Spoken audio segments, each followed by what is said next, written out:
Welcome to another Listen with Vobes, with me, Richard Vobes, here, all wrapped up warm with my scarf around, my big coat on, my hat, and even a rug. You might not just be able to see this around my legs, for we are going, of course, on another exciting journey. Hopefully exciting. Anyway, I've got a little bit of coffee left in my cup, and we are going to go on with the reading of The Charm of the Road here.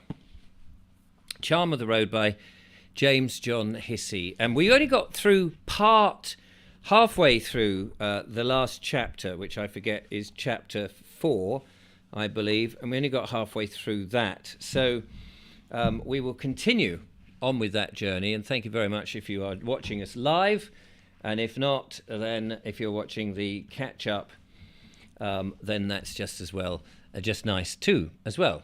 And I hope that you can hear and everything is working and all of that. So let me just get my scarf all a little bit more organised here, because it is cold up here in the studio, in the vehicle that we're travelling. And I've got the maps all ready, so we'll go and see that. No lovely Julia in this part, I'm afraid. She's unfortunately busy helping out a friend. But we will crack on. Now let me just make sure the chat screen is there. AABB is out there already. So hello to you, and it's lovely to have you join me. So as normal, I will take to the tome, and let's see where we shall roam. And let's crack on today. So here we go. Proceeding on our pleasant way. Now, if you remember last time we were in Biddington, I think it's called, and we were talking about that.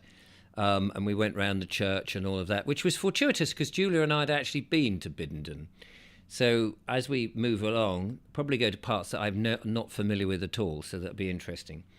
Proceeding on our pleasant way, we presently observed a tall tower, old and grey, with roofed turrets at the top, peering over some distant woods. We promptly went in search of this, which our map showed to be Sissinghurst Castle. Now, there's a picture here of Sissinghurst Castle, such as it is, probably small and a bit out of focus, that they've got. But let's have a quick look on the old computer here, and you can do this at home. You know, that's the great thing about this. So let's put in Sissinghurst Castle, as it's so called, and let's find some images of it so that you can see what we're looking at. And this is it here. Let's have a look. Opening a new tab. Not that one, but there we are. That's it. That's what they saw. Sissinghurst Castle Garden History and Facts. And so that's what he's gone in search of, which does make an interesting place. Now, I have passed it, but I've never been there myself. I would like to go to the gardens at Sissinghurst. I think the place has got an interesting history, and who knows, he may tell us something about it. As you know, he was travelling around in about 1909. So in the last 120 years, a lot has changed. The sheets of the ordnance maps we took with us proved most useful, being absolutely reliable, so that we had no difficulty in finding our way to any remote spot by their aid. Without so trustworthy and clearly printed a map, we might have some difficulty in reaching Sissinghurst Castle. When we reached it, we found the remains of a once stately home converted into cottages or doing duty as farm buildings, with the tower standing apart in solitary dignity, too dignified to mourn its long-lost grandeur. The lovely Julia has just popped in. Say hello before she has to pop out again, and it's nice to see her. So it's interesting because at the moment Sissinghurst, I believe, is a country estate with there's some more pictures here you can have a look at. It is a country estate with gardens and what have you that you can go in and have a look at. But since then, and I should just show you on the map, let's have a look on the map. Here it is, let's see, in reference to the part of the country. We see there England, and it's down in the southeast. So he's come from Eastbourne, which is down here, and he's driven around this sort of area. He's gone to Rye, and now he's making his way up to Sissinghurst, which is in this area. And on the Ordnance Survey map, now this is the sort of map that he's just been referring to. This is 1913, so it's only a few bits out of date from when he was looking at it. And Sissinghurst Castle, well, there's Sissinghurst. I wonder where the castle is. Sissinghurst Grange. I'm just looking to see if we can see it around here. Here we go. Sissinghurst Castle. And we see what's left of that. And here's the castle house, and that's the bit we see in the picture. So that's where he is, and let's see what he says. At Sissinghurst, when in its prime, Queen Elizabeth stopped and slept when on her progress to Rye, a historic detail I afterwards discovered, for till that day I'd never heard of such a castle, so ignorant was I of one of the interesting and storied places in my own country. And upon consulting a modern guidebook to Kent on my return home, I found it no better informed, for all it had to say was, Sissinghurst is an ecclesiastical district belonging to the parish of Cranbrook. Just that, and nothing further about the castle being there. Knocking at one of the cottage doors, we asked if we might be allowed to look over the ruins.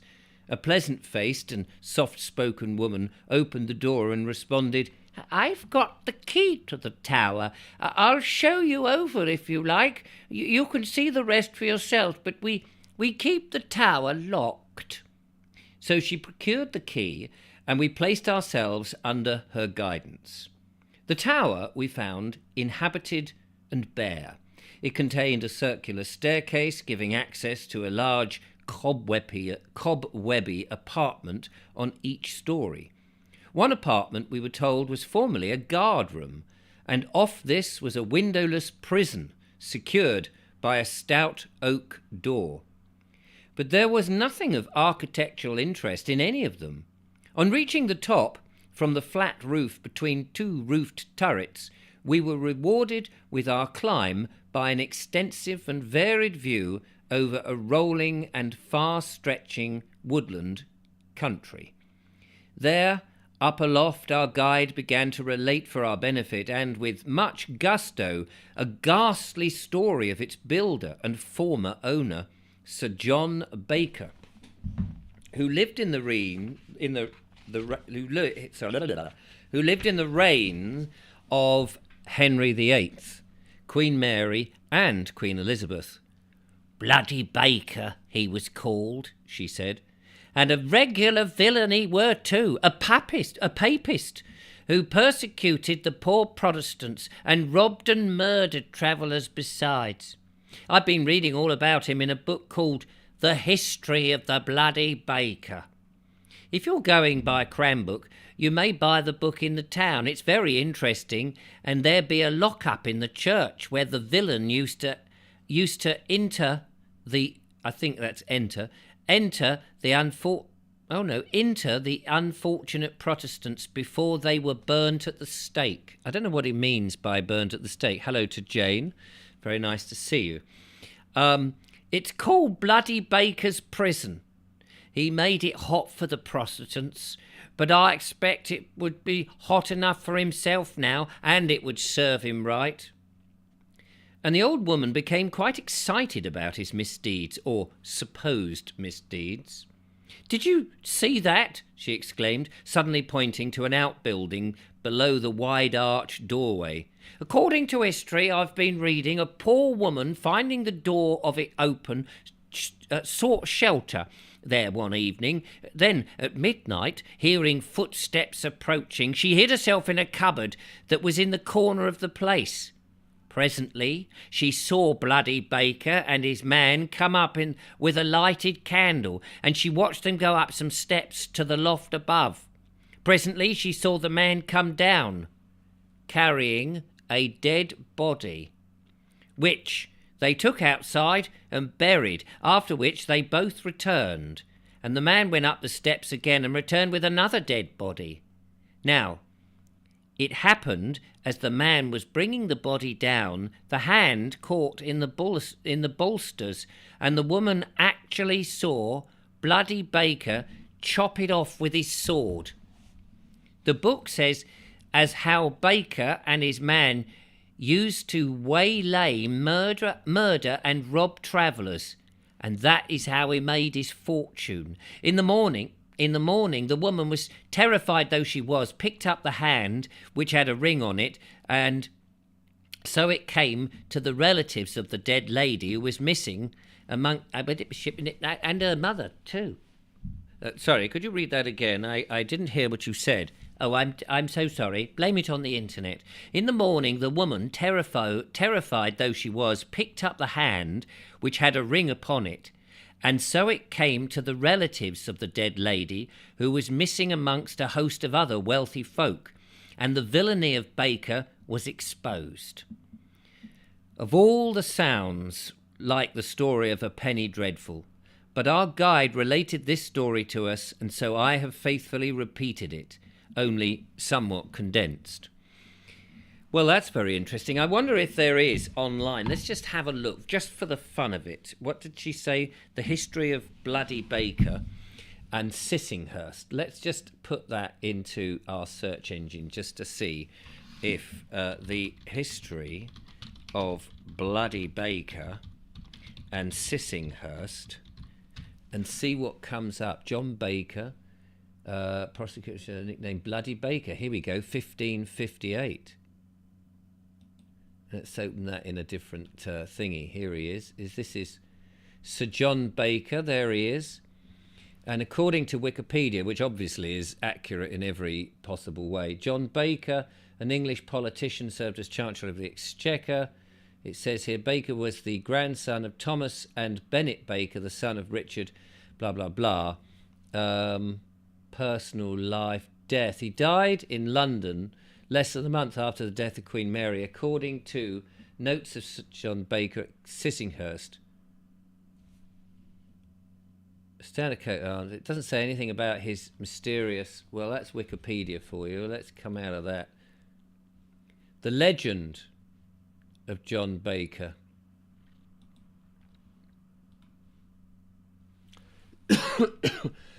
Bit of folklore, and you can buy this, but it says here, the legend of Sir Richard Bloody Baker concerning the events that occurred at the parish of Cranbrook in the 16th century was first recorded in 1850. So there we go, and it's got some of that. So there you are. That's something that one could have a look at in due course, all at Sissinghurst Castle. But let's get back to the main body of the story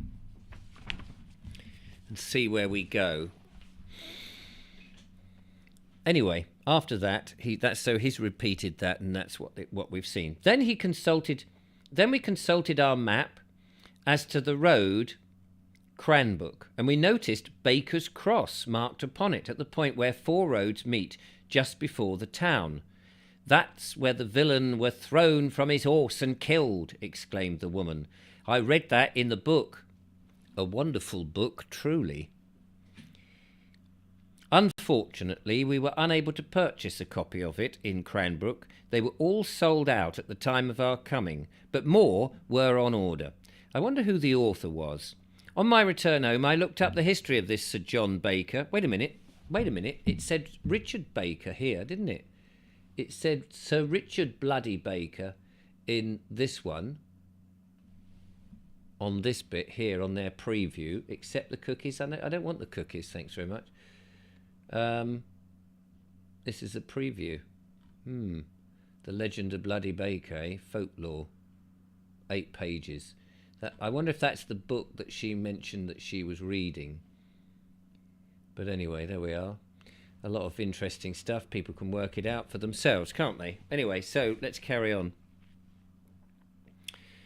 So, yes, On my return, I looked up the history of this Sir John Baker and found that he died peacefully in London, nor could I find anything to justify the gruesome story of him we heard.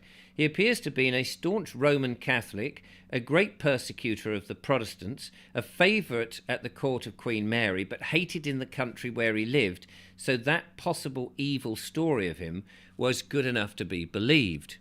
Well, if anyone can find out more information, if they've got a copy of that book or can find a copy of that book, do let me know. It'd be interesting to get it.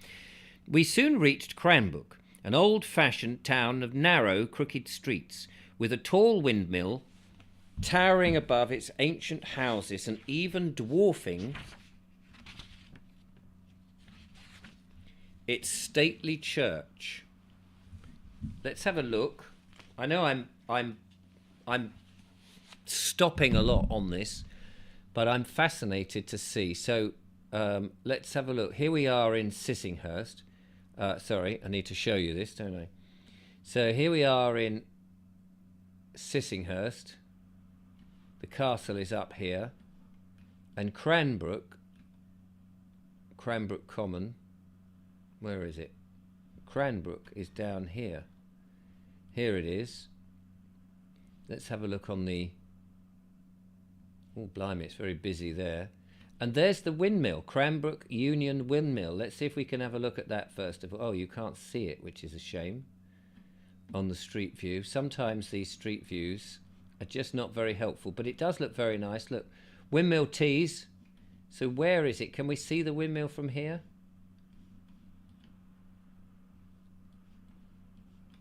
I'm just looking to see if we can... There's Tees for the windmill, but where is the windmill? Oh, wait a minute.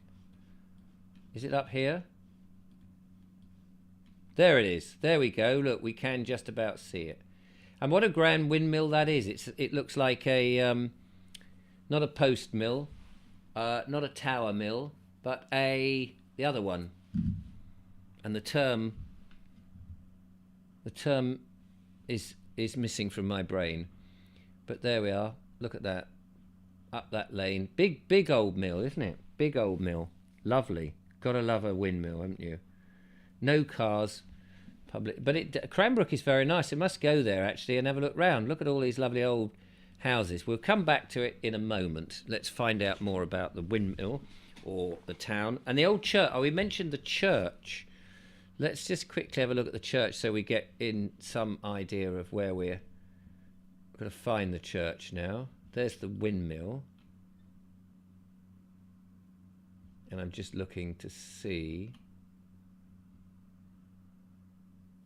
Sometimes you've got to pull out quite a bit. Old school surgery.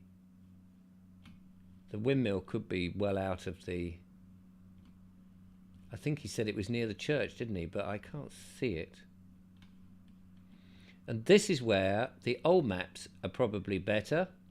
Let's go and have a look at that. Down here, Sissingford comes down to Cranbrook. So gasworks, mill, police station. Just looking, vicarage. So it's got to be Dunstan Church. Here it is. So from the windmill, it's diagonally across next to some things. So let's have a look at our modern map. Where do we see? There's the mill diagonally across. Is that the church here? Nope. Nope. Sorry, I'm wasting your time. You're wasting... Let's get this map the right way round.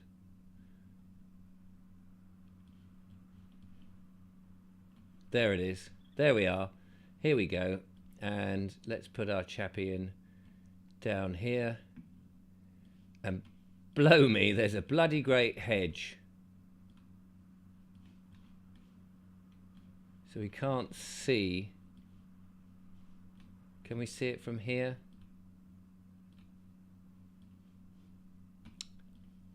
Let's go around this. Here it is. Right. We're getting there. Sorry about this, ladies and gentlemen. Big car park if you want to go and visit. Oops. And there we go. Marvellous. Let's move that back in a bit. There we are. Super duper. And what an interesting church that is. Gosh, it's very long nave, isn't it? It's unusual. The nave is it's a stubby old thing, but the nave is extremely long. I wonder if he talks about that in the book. Let's have a look. Smock mill, I think. Oh yes, a smock mill. That's right. Thank you for that. I've lost my page now.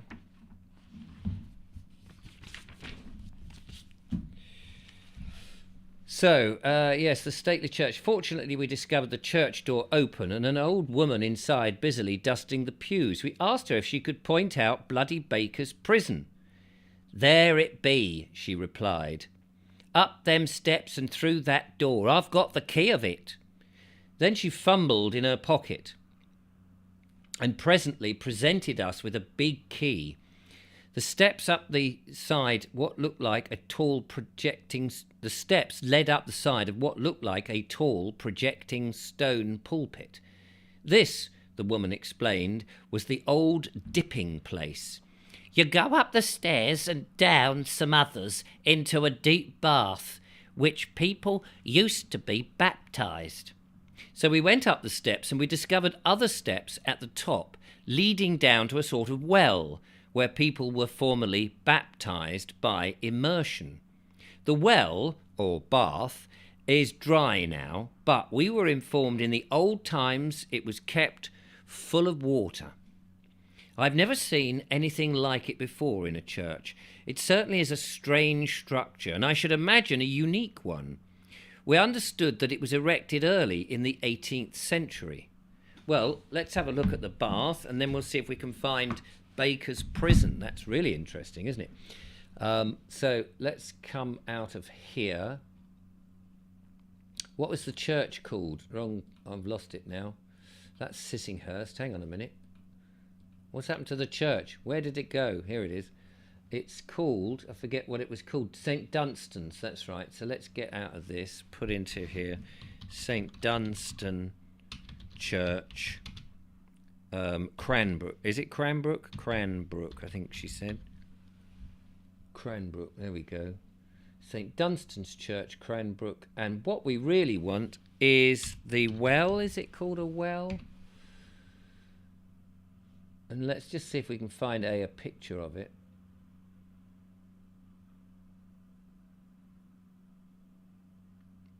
Or baptism. Dipping. It was something like a dipping thing, wasn't it? Dipping. I'll put that in. See if that comes up. No.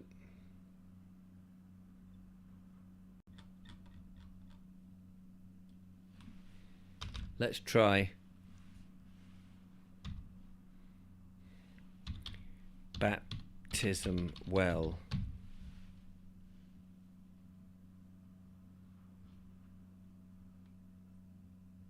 What's that? Is that the pulpit or is that the well itself that you get dipped in here?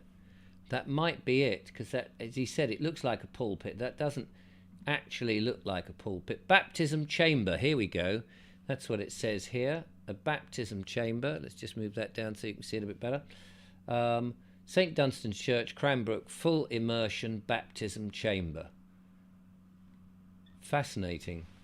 Look at that.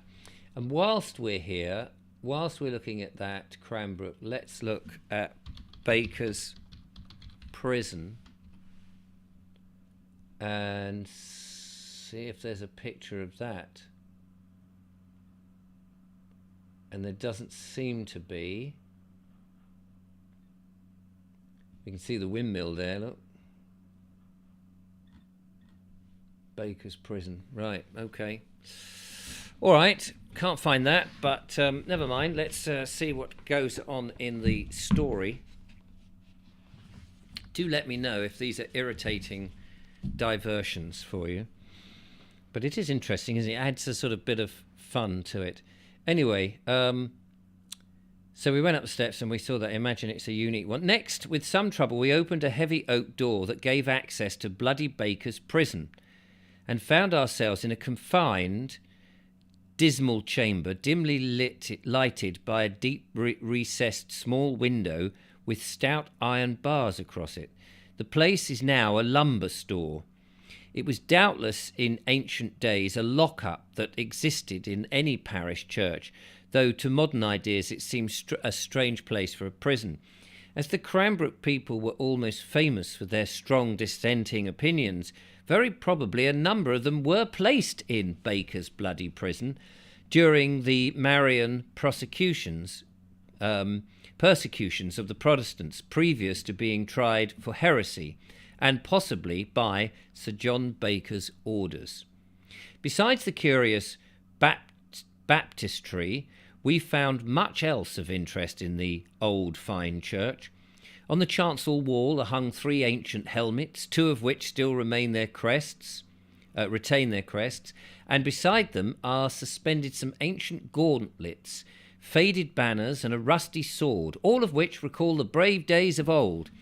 Then, carefully preserved in a glass case that is fixed to a pillar of the church, we espied an ancient, much tattered, torn tabard and some small banners, such as were placed at the end of a lance. The inscription below one informed us that these ancient insignia, viz. 2 banderoles and 1 tabard, hung in the south chancel wall of the church for over 200 years. They bear the arms of St. Thomas Roberts, 4th Baronet of Glastonbury, quartered with those of his wife Jane, eldest daughter of Sir John Beale, the 1st Baronet of Farningham. Next our eyes fell upon a window of beautiful stained glass in the west wall. "We call that the patchwork window," exclaimed the old woman, and we noticed that through it, that though it contained old glass, some had been reset. Below this, an inscription runs, "To the memory of Richard Guilford of Hempstead, who died while on pilgrimage at Jerusalem in 1508. To his memory, the ancient glass in the above window was placed. In the east window of this church, removed thence and placed here in 1874. But why the window was removed from its rightful place, the inscription gave no hint. The window is a very beautiful one and worthy of its proper and most honourable position. Shown in it, fortunately intact, is the figure of Sir Richard Guilford, that gallant knight who fought on Bosworth Field. The figure is quaint and artistically drawn, the brave warrior being represented with a pilgrim's staff and bottle. The ancient glass of this window possesses that rare gem-like quality that no modern stained glass has ever. The colour of it is glorious, being rich and yet not gaudy. With the sunshine streaming through its many tinted panes, it looked to us like molten jewels. Did the church possess anything else? It would be well worth a visit for the sight of this lovely old, quaintly drawn window alone, a precious specimen of ancient craftsmanship. As we were leaving the church, a marble tablet of some size on the wall by the porch attracted our attention by its beautiful lettering. The wording of this runs, "This tablet and 3 windows are dedicated by Robert Henry Eddy of Boston in the Commonwealth of Massachusetts, USA, to the memory of his ancestor, the Reverend William Eddy, M.A., vicar of this church from 1591 to 1616. Thus the ties of blood join the old world with the new, ties that the wide sea can never sever. Proud of their ancestry, whereupon their future grew, Americans, as Lowell puts it, remember whence they came." At Cranbrook we learnt that an ancient local custom still prevails of stewing the pathway before newly married pairs as they leave the church with emblems of... Hang on, I'll read that again. We learnt that an ancient custom still prevails of stewing the pathway before newly married pairs... not before they leave, but sometimes these sentences take you by surprise. At Cranbrook we learnt that an ancient local custom still prevails of stewing the pathway before newly married pairs as they leave the church with emblems of the bridegroom's trade. I don't know what they mean by stewing it. To Cranbrook, Queen Elizabeth once came, at which period it was a wealthy place flourishing by the weaving trade, and it is recorded that she walked from the town for nearly a mile to the manor house of the Hendleys on broadcloth that was manufactured in Cranbrook and laid over the road for the whole of that distance. I mean, it seems incredible, doesn't it, that they would have embroidered something, or weaved the cloth in which the Queen walked for over a mile. That's amazing. We followed the road before us that led out of Cranbrook till we came to a spot by a pond. There we stopped to consult our map. Oh, let's have a look at the map. Let's have a look and see if we can find where that pond is. So we came out of the church. There's a pond. So they must have been round here somewhere. You can see the map. St Dunstan's big long church. There's the pond. So are they going to go? What are they going to do? They're either going to go east down there, southeast, southwest. No, southeast that way, southwest that way, or north. That is about all they can do. So let's see where they're going to go, or when he looked at his map, and we'll see what he says. Yes, we came to a spot by a pond. There we stopped to consult the map, for we suspected that we were driving back to Hawkhurst again. We discovered with surprise that this little pond was plainly marked thereon as Tubbs Lake. Is it? Is it? I don't think it's marked at all on this one. Tubbs Lake. It's not that. I can't see any other. Oh, wait a minute. There's Angley Lake. Look at that. That is more like a lake. Are there any others? What's this one? Tucker's Pond. Tucker Pond. Let's have a look. Has he gone? What have we got here? No, that's a pit. It's interesting, isn't it? It's a little bit of detective work. So he hasn't just stepped out of the...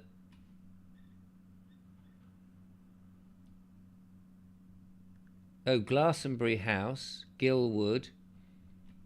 Look, there's a moat there. You see, sometimes it's interesting when you see these old maps and you think, I wonder if that is still there, that moat, that moated property, is it still there at Glastonbury, which was mentioned before. And if we come out of this, turn this the right way round. I've lost the church now. Where's the church gone?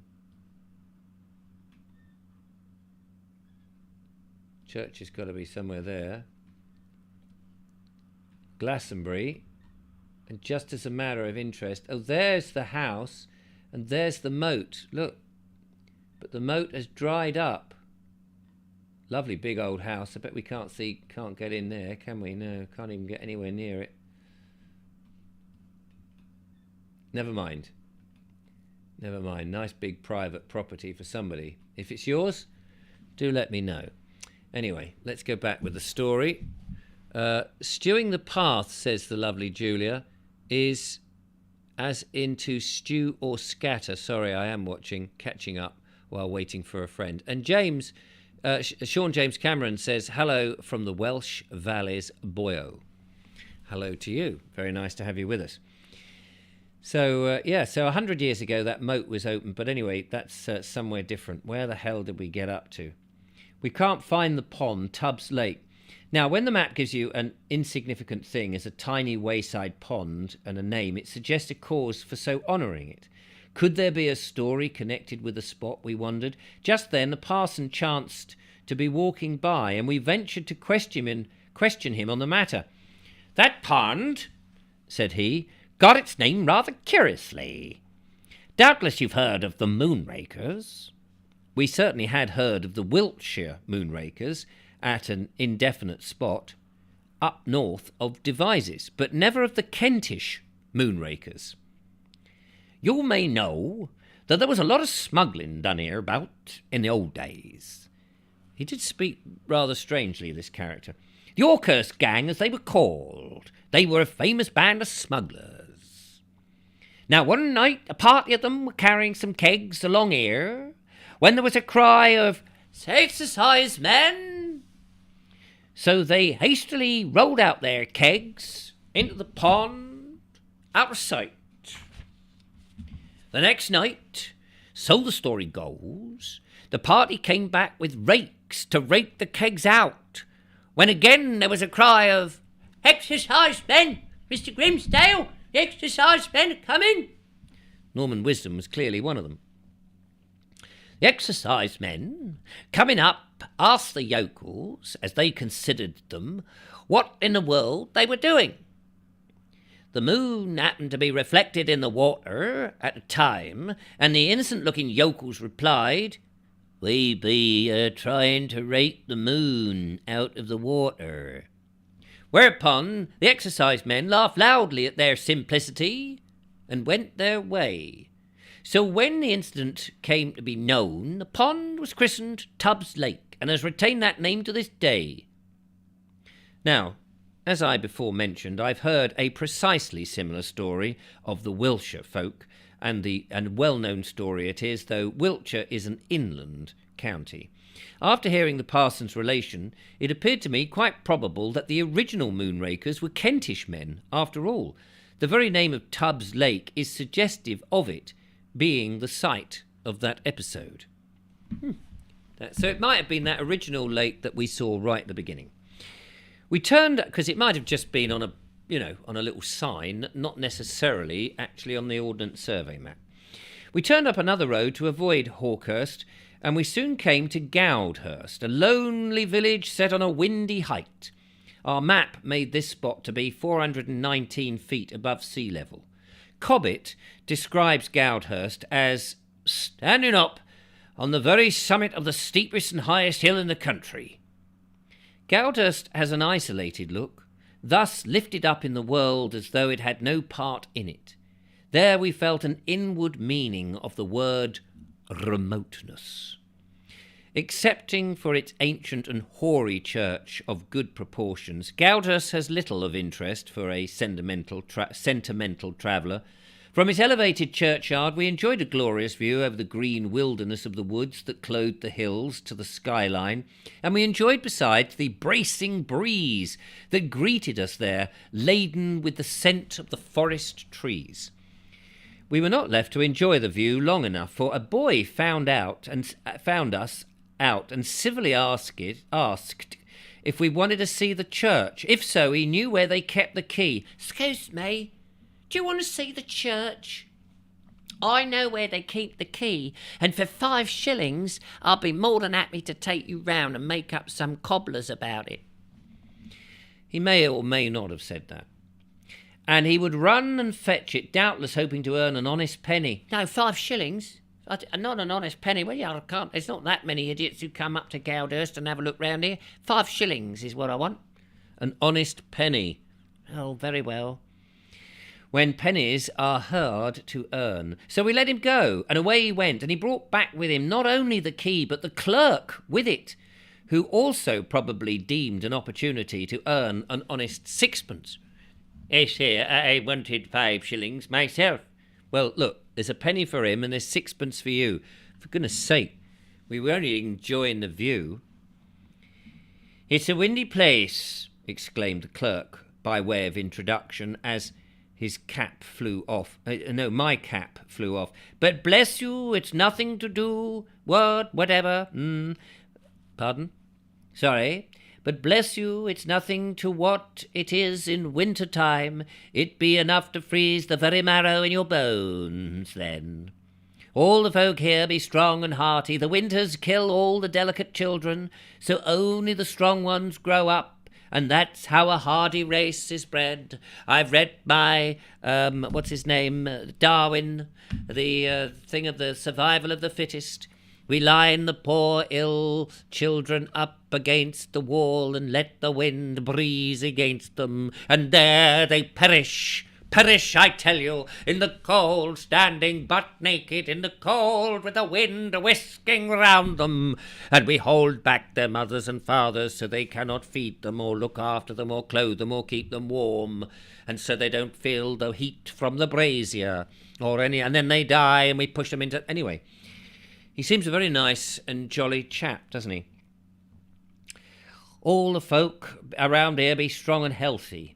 The winter... I've read all that. Perhaps it was this natural weeding out of the weakly ones, in a less luxurious days of old that accounted for the sturdy ancestors. Now we coddle, there's a good word, we coddle the weaklings, and they marry and breed a race of the unfit. Well, we only have to look around these days and we see a big race of unfit, but anyway... Is there anything of interest to see in the church? We queried. There be a lot of old fine tombs in the church, he responded. Then he opened the door.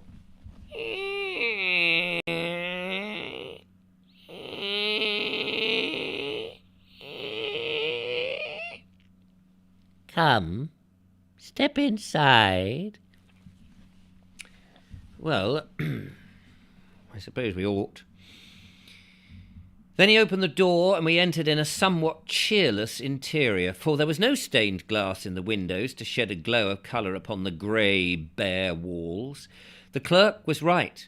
There was a number of fine old altar tombs in the church, chiefly to members of the Culpeper family, 6 generations of which are buried here. Their tombs dating from 1480 to 1608, and there is a brass to a knight dated 1420. One of the tombs interested us not only for the fine carving of the effigies upon it, but because there are cuts out of solid blocks of oak being gilt and coloured, and hard oak resists better than alabaster, and even marble the knife of the unworthy initial engraver. Moreover, it is not so readily chipped. On one tomb, bearing the date of 1608, to the wife of one of the Culpepers, is the following quaint verse, and we quote it full. His father, London grave, even ruled, as mayor a worthy man. Her mother bore an ancient stock, a noble Grecian. What's she saying? Stewed rather than stew, yes. After Goudhurst, now, there's a picture here, ready for the road. I don't know if that's him sitting there in his... I don't know if you can see this.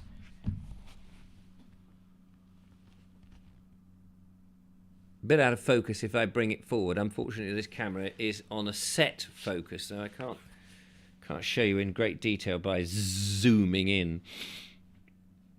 After Goudhurst, we lost ourselves for a time in the tangle of narrow, winding lanes. Of course, our course was wonderfully indirect.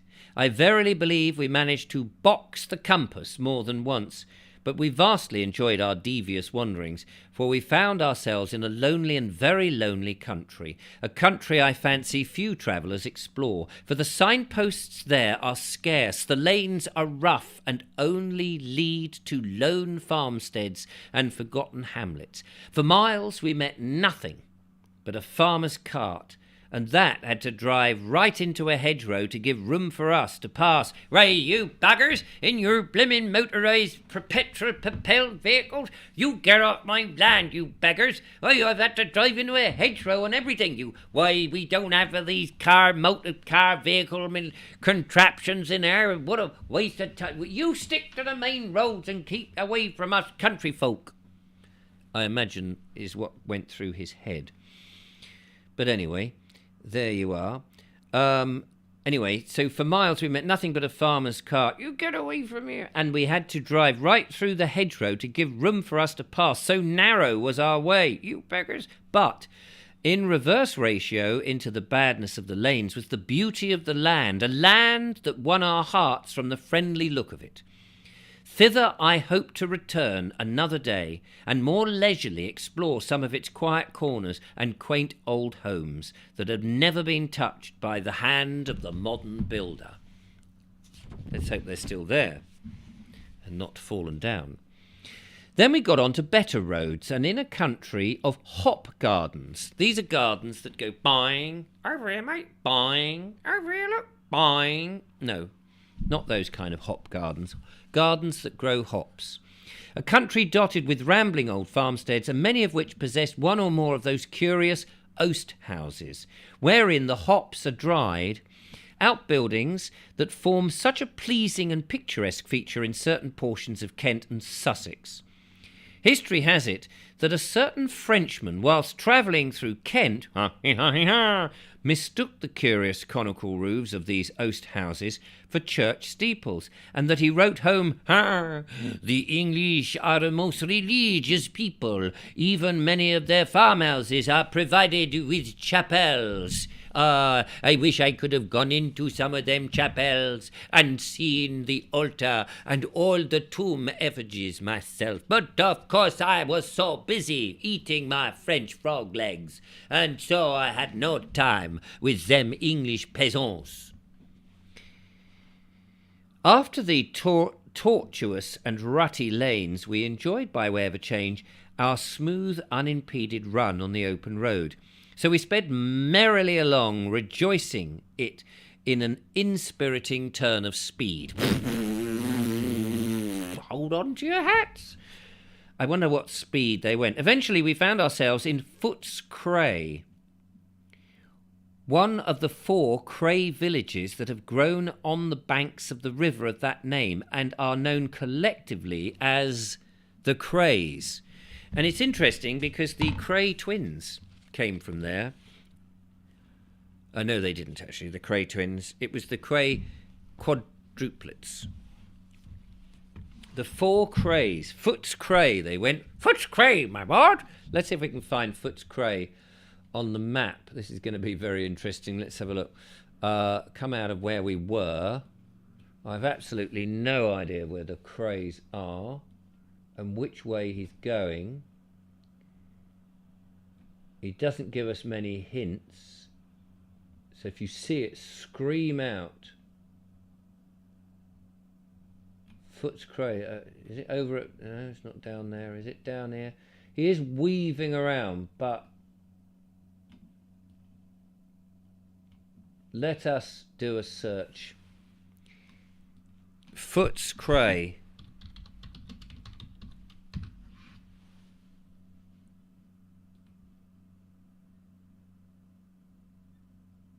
And here we go.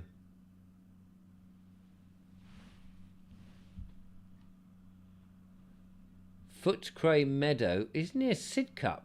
What? Is he near? Is right, okay. So they were, blimey, they were down here somewhere. Here's Cranbrook, right down the bottom. Look at this. It was down here. And then they went to Goudhurst. Look, there's Goudhurst. And then drove up towards the suburbs of London. Of course, London, it wasn't the suburb of London. And there's Footscray. And I wonder what it's like today. What is it like today in Footscray? Oh my gosh.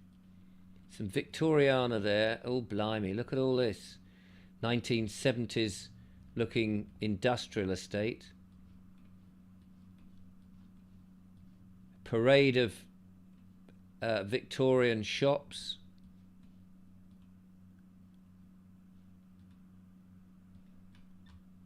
More sort of 1940s houses there. Ghastly looking thing. If you live in oh look at this. We get a 3D version of it. Blimey, look at all this. Footscray. I bet big car park. Horrible. I mean, for the time. But surrounded by countryside.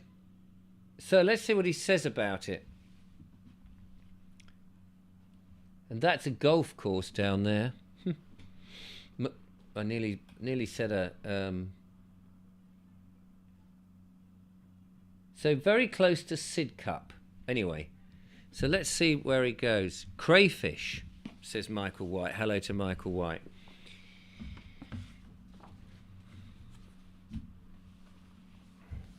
I mean, just remember, this is only 100 years. It's one person's life, and the amount of building up over that time has been colossal, absolutely colossal. So, on the banks of the river, yes, there's the River Cray. I'm just looking to see if we could see any notion. Of course, on the Ordnance Survey,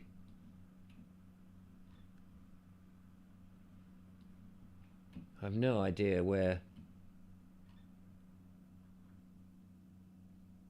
What river's that? That's the Medway. There's the Medway. It's very difficult to read this map when you come out, but I suppose if I put Sidcup in here, Sidcup, which is a curious name in and of itself. Here we go, Sidcup. Oh look, there we are, Foots Cray. And back then, so he's sort of gone a long way. But even then it looks quite built up. Look at this, all built up. So I'm going to guess he doesn't like it. I'm going to guess he doesn't like it. So let's see. So Footscray, one of the 4 Cray villages that have grown on the banks of the river of that name, collectively known as the Crays. There we deem it advisable to consult our map, as it suddenly struck us we were getting perilously near London, and London at all costs we would avoid. Our map showed that we were close to Chislehurst, a place that for long I had associated with a collection of superior villa residences, and never dreamed that I would ever go out of my way to visit it.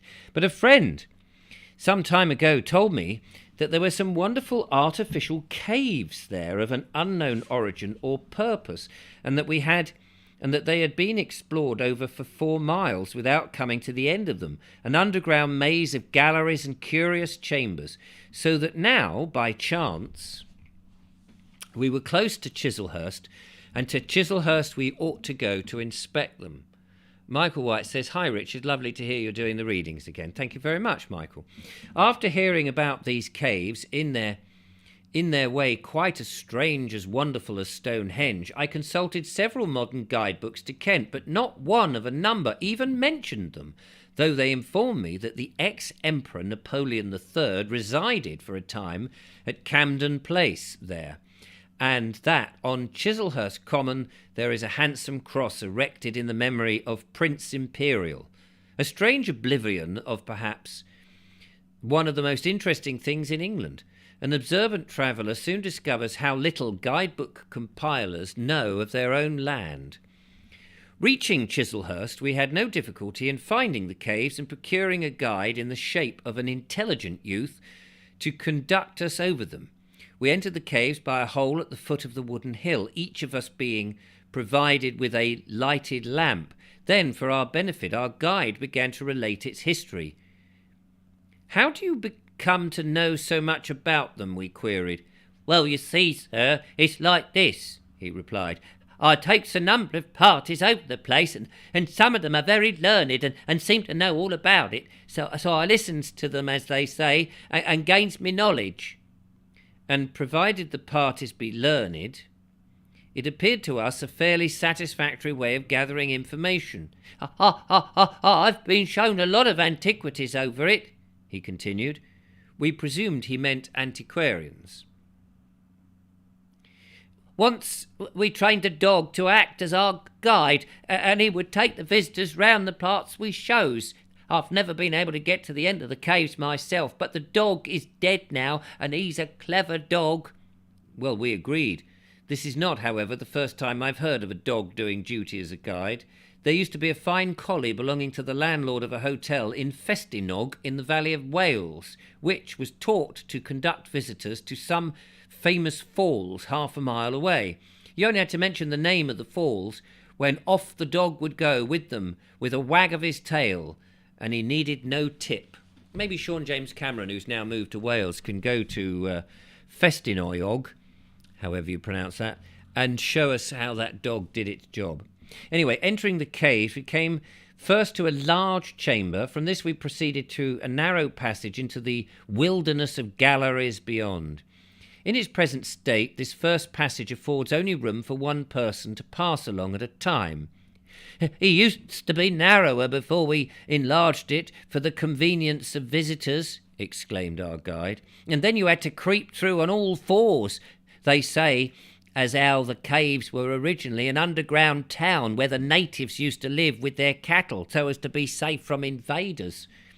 At the end of the passage, you see, there is a seat cut out in chalk. Here, it is supposed a man armed with a hatchet was always on the watch, so that if an invader crept through, he just chopped off his head and then waited for the next one.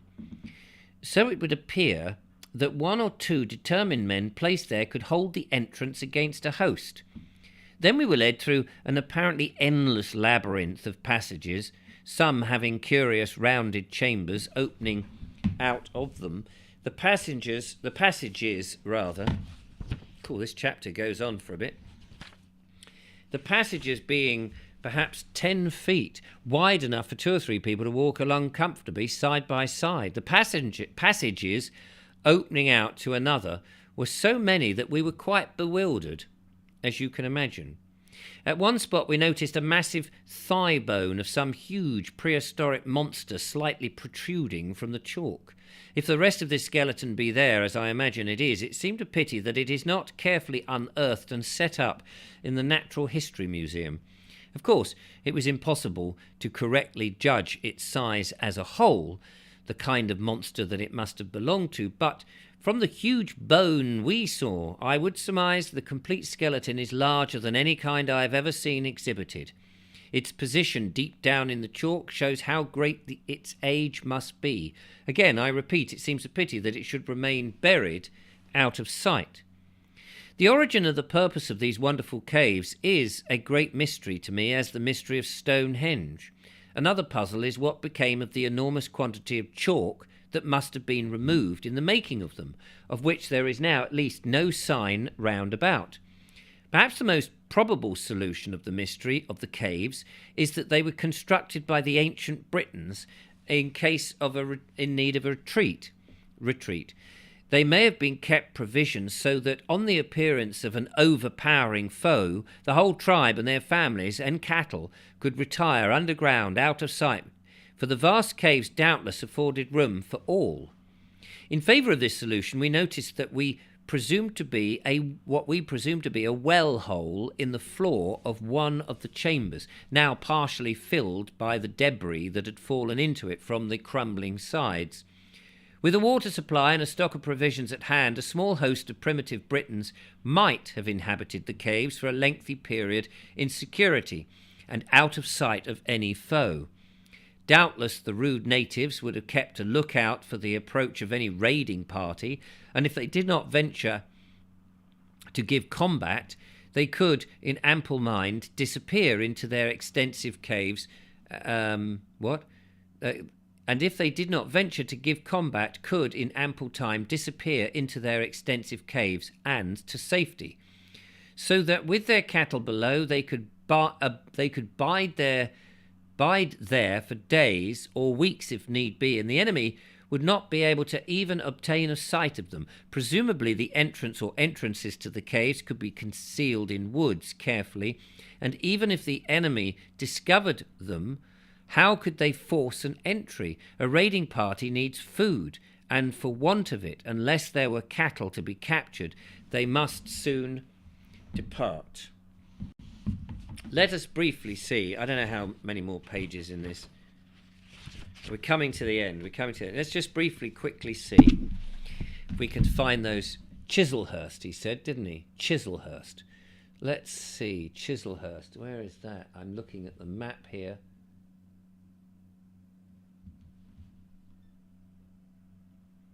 Chislehurst. Let's look it up. Chislehurst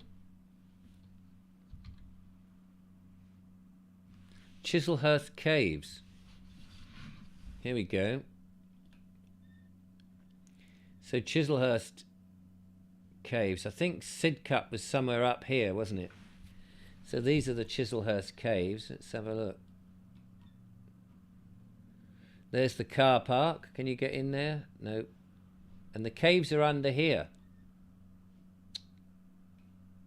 Can't get rid of that man.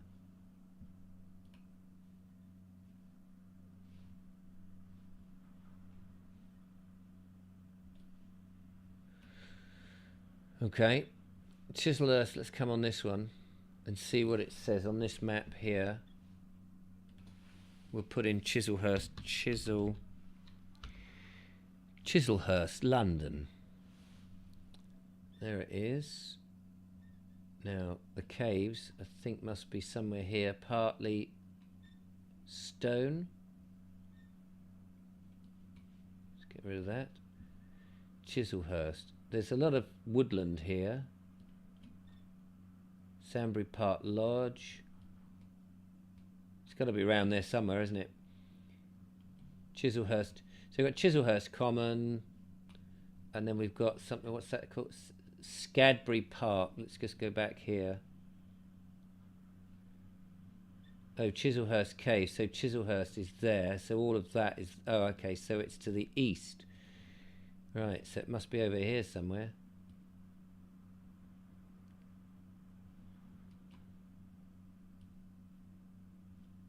Bromley's there. There's the railway station, and there's Bickerley Park. Sorry, I'm just trying to allocate.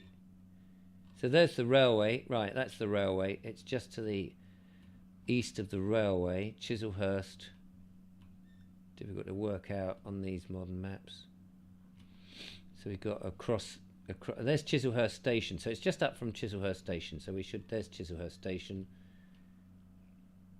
Chalk Pit. Old Pits. So it's in there, but it's not marked on this map. Interesting that, isn't it? Interesting. How interesting? I've no idea. Let's put in here Chislehurst Caves. See what it says. And here we go. Look at this. Blimey.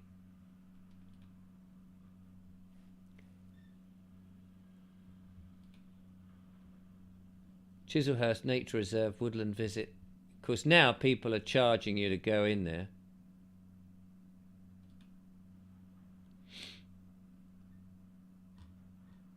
I'd never heard of it. I don't know whether you'd heard of it. Never heard of it. Certainly looks interesting. Look at that. So I wonder what they think. Let's just go back into all.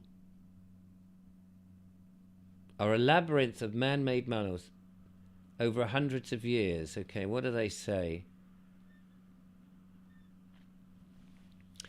The caves have been carved out over hundreds of years. The caves were dug for chalk used in the lime burning and brick making for the building of London, as well as for flints of fire and tinder boxes and flint guns of the year. First opened to the public in 1900, so they'd only just been opened. The guides told the Victorian history of Romans, Druids and Saxons and smuggling and murder. The last 100 years have added munition storage, blah, blah, blah, blah, blah. The caves were used as a dance venue and various other things. So there we go. Click on the video. Fascinating. So it's interesting how people can think that was ancient Britain, but all these tunnels, you know, there they are. Fascinating stuff. Love it. Love it. Just goes to show how our history is all a bit weird. Chislehurst Caves are supposed to have been haunted, says Michael White. They were used to be a reward for people who would spend the night there. Many people surfaced from the caves with disturbing stories. Nigel Sadler. Oh, hello. Monsieur le Sadler, we are here. Coming to the end now, ladies and gentlemen, coming to the end. Anyway, to avoid London, we next drove southward to Orpington, a little village that, though only 14 miles from town, had managed to preserve much of its old-time character. There are some ancient, interesting houses in Orpington, notably the Priory, formerly a manor house of the Priory of Canterbury, that is said to have originally been built in the 14th century, now much modernised, yet not hopelessly so. Some portions are claimed to be even earlier date and have the look of it. By an unexpected bit of good fortune, we were able to see over this ancient house, and a most delightful, rambling old house it is. Its enlarged gallery